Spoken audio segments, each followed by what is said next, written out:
UCSF's involvement in SF-HIP started with this idea we have these tremendous assets in research and other programs at UCSF, and they're not sufficiently connected to what's actually going on in the community to address health and health disparities in our local neighborhoods.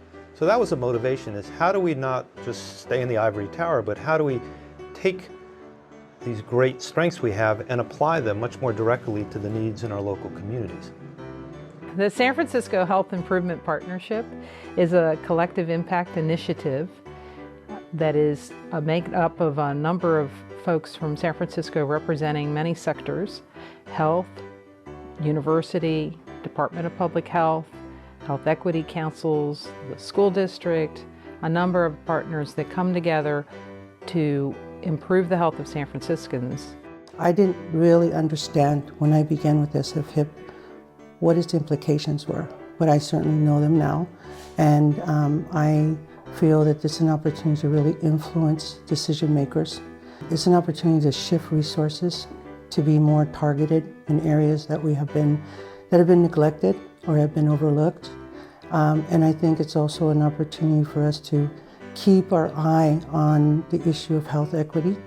The community health needs assessment process in San Francisco has really become an institution of itself, and I had noticed at times that a lot of energy was spent completing the assessment and identifying the needs, with not an equal amount of energy being spent on what we can do about those needs. After looking at the data and engaging with the community and working with SF-HIP, we identify three major areas of focus.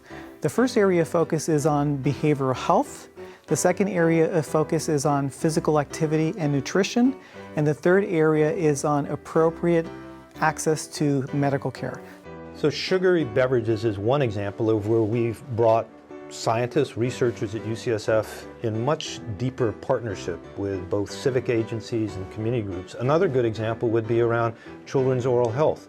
If you put fluoride varnish on the teeth of children when they're toddlers, it actually has been proven to reduce the likelihood that they're going to get cavities of the teeth.